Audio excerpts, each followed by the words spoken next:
So you finished your novel and you want to make it really, really good. What to do?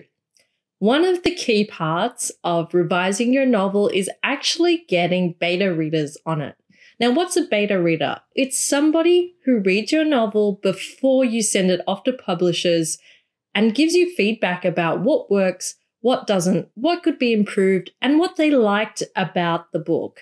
Today, I'm going to share with you some top tips for working with beta readers and how to find them, because sometimes it's hard to find people to read your work. I'm Kat Clay. I'm a writer from Melbourne, Australia, and I love sharing my writing journey with you. So please hit subscribe, hit the bell icon, and stay tuned for more writing videos. So one of my biggest tips is to get quality beta readers. So yes, it's great to get your family to read the story if they're interested in it. But for the most part, quality beta readers are people who either read widely in that genre or are writers themselves. And you want a mix of both, because you don't want just writers on your books. You want people who are going to read the books, who buy that kind of genre.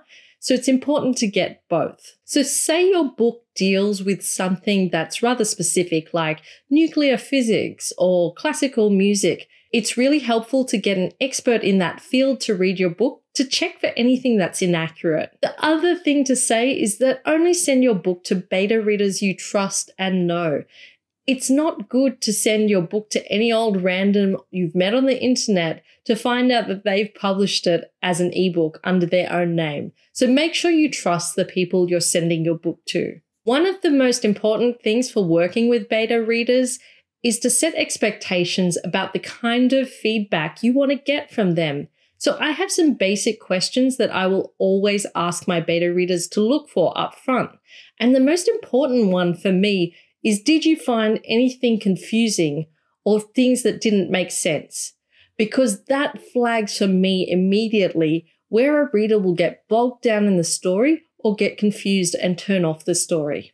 I also get them to mark up things that they liked, things they didn't like, things they found inconsistent. Another question to ask your beta readers that's specific to crime and mystery authors, and perhaps horror authors as well, is, when did you solve the crime? So you don't want a mystery book where your readers know who the killer is on the first page, unless that's exactly how you wrote it. Likewise, you don't want them so surprised at the ending that it's not consistent with the rest of the story. So that's really helpful to get feedback on for crime and thriller writers. It's really important to agree to, say, a 4 to 6 week timeline for getting feedback on the book. If your beta readers don't have time to read the whole book, get them to do a hard run on the first 3 chapters. Now, those first 3 chapters are the chapters which really sell your book, so they have to be perfectly polished. When I was longlisted for the Debut Dagger competition, I got 4 of my friends who are all writers, crime writers, to read that first chapter over and over again and provide valuable feedback on it. And it allowed me to place in the top 10 entries. And part of that reason was because I had so much feedback on that first chapter.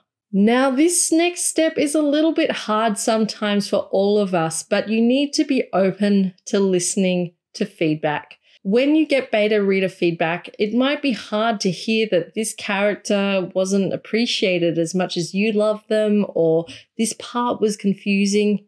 You need to be open to receive that criticism, as hard as that is, and don't take it out on your beta readers. Feedback is subjective, so you need to take it with a grain of salt because you know your book best.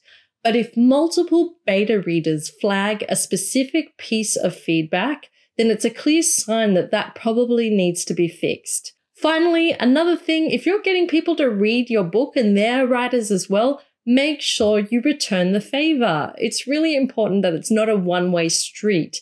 Reading a book and providing critique on it is quite a long exercise and takes a lot of time.